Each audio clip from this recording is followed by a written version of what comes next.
far from over ang bangayan ng Malacanang at ni VP Sara sa pinakahuling batuhan ng tirada. Kalkala ng trabaho ang hamon ng magkabilang panig. Narito ang agenda report ni Ivy Reyes.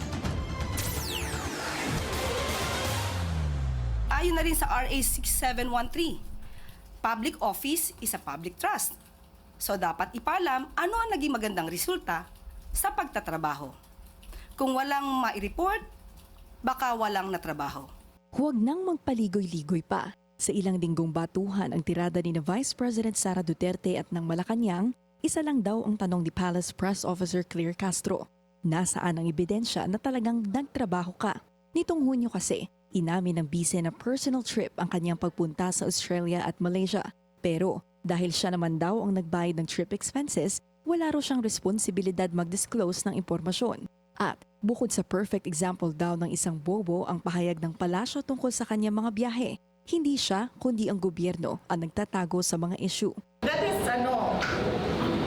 is political scapegoating. Yung wala kang ginagawa, so magtuturo ka na lang ng ibang tao para makalimutan yung kawalan ng proyekto, kawalan ng programa, kawalan ng kaayusan sa ating bansa. Ang buwelta naman ni Yusek Castro. Ang kakulangan po sa kaalaman sa batas, sa ethical standards ay hindi po maikukubli sa pagmumura o pang-iinsulto.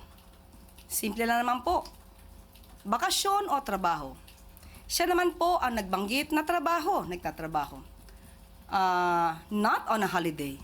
So kapag nagtrabaho, dala ang posisyon, dala ang bandera ng Pilipinas, may official functions. Naninindigan pa rin ang bise na political persecution ang kanyang impeachment. Sa usad ng trial, malapit-lapit na ang inaasahang appearance ni VP Sara sa impeachment court at ang presentation of evidence and arguments. Para sa agenda, Ivy Reyes, Billionaire News Channel.